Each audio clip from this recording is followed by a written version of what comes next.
It's on our radar, something that we're going to be budgeting for, and something that we're going to have to keep our eye on.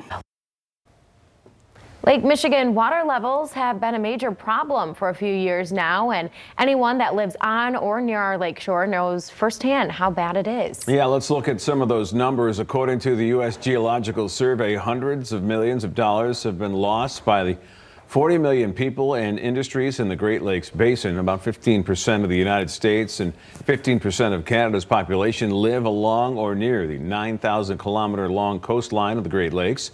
And about 83% of the shoreline is privately owned, with property values as high as $10,000 per linear foot of lakefront.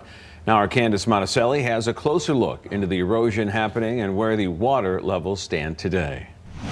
Last year, the high record-breaking Lake Michigan water levels were seen all along our lakeshore. Now, at this point of the year, Lake Michigan water levels have dropped by more than a foot. But city officials are still on high alert and know they are not in the clear. All of this was underwater. A problem years in the making that will take years to fix, plus millions of dollars in repairs.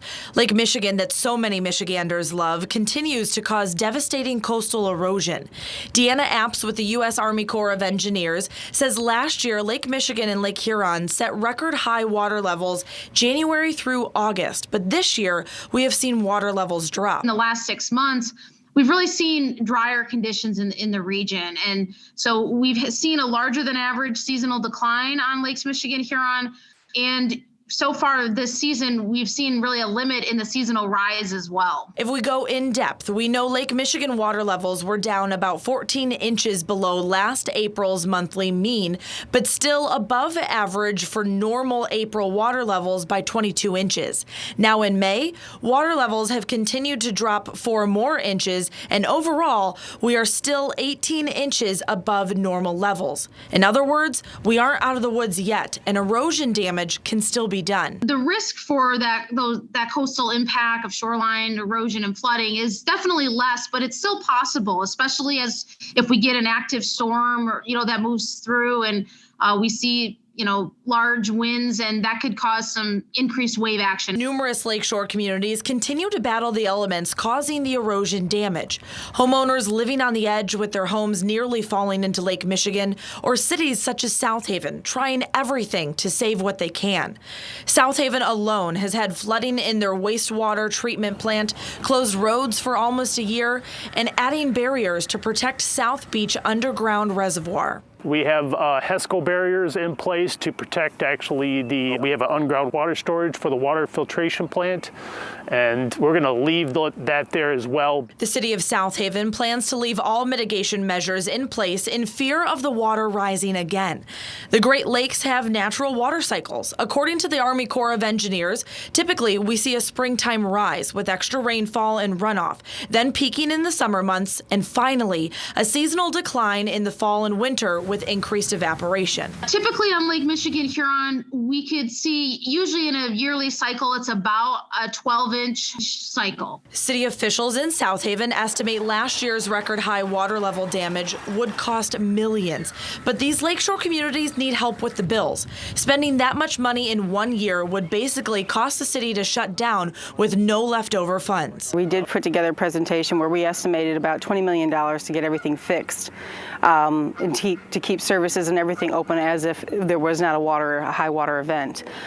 We were also able to quickly attack 3 critical infrastructure needs that we had to address immediately. After immediately fixing high priority repairs, the city of South Haven and so many other communities know there's more work to be done fixing the damage, as water levels will continue to change each and every year. It's something that's on our radar, something that we're going to be budgeting for, and something that we're going to have to keep our eye on. Lake Michigan water levels changing is nothing new, as many Michiganders likely recall the last time we had high water levels back in 1986.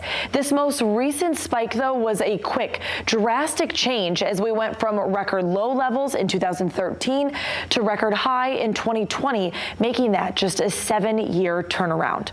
I'm Candace Monticelli, Fox 17 News.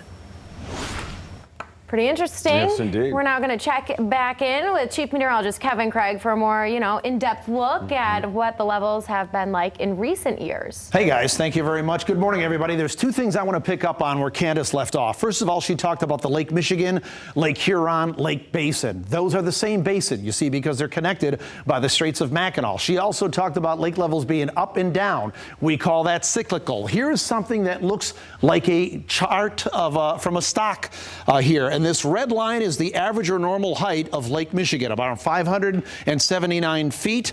Above this line is where lake levels are higher than average. Below the line, they are below average. So look at the years here. This is a 40-year chart from 1981 all the way through 2020 there. So we had record high levels, as you recall, back in 1986. You could follow this right down to 1986. Then they fell to the record low level in about 2013 to 576 feet.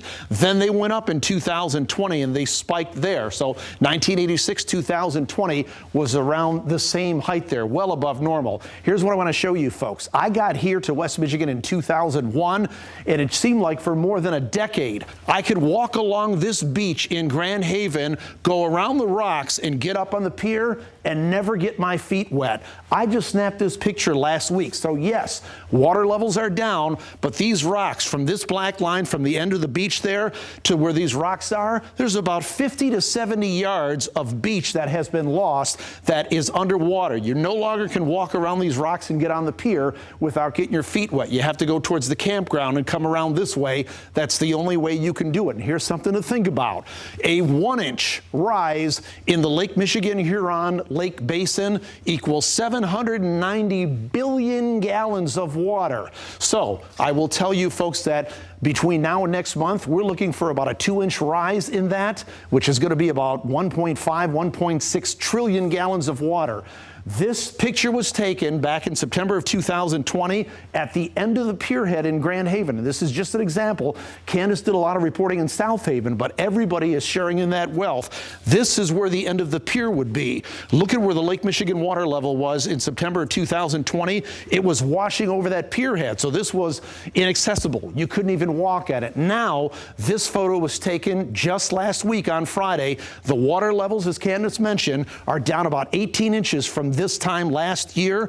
The pier head is no longer underwater at the end. You can see the folks that are walking around it, unless we get some big breaking waves and some good wave action out there. But now that's all accessible. And again, the forecast is for this time next month to be maybe about 2 inches higher because of the heavy spring rains like we had this morning and like we'll probably have over the next few weeks. But that is our in-depth look at the erosion and the Lake Michigan, Lake Huron water levels here in West Michigan and across that entire basin. Mike, Melissa?